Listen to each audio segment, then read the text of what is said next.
Tantaraiko avokopieo Porofo betiavany favitanao Tsy io voatanisako eto Izaho tsy lany ambareto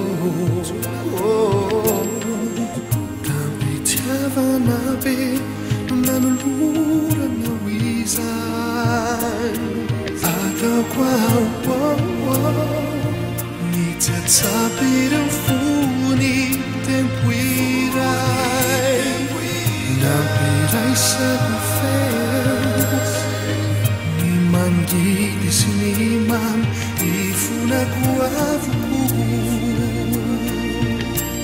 Ireo ratsy efa vita Nampiaritako anao sy niarananay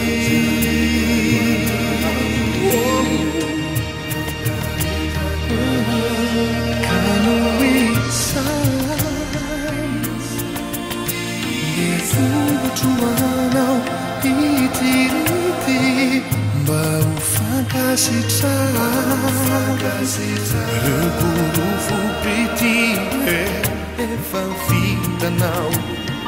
Hatrizay ny fotoana laninao Reo zavatra natao Tsy ho adinoko ireo Mahazo matoky anao Tsy averako andrama Tsy kifea Na mialavirantany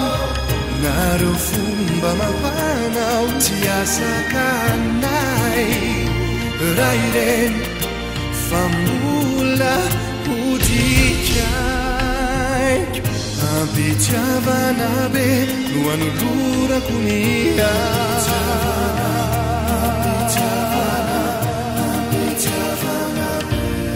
Raha molianao no mitoetra ny lako eo Afoiko izao Ireo titranankaleo Foiko anao Avoko fotoana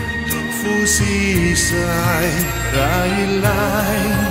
Deo afoiko hatraminay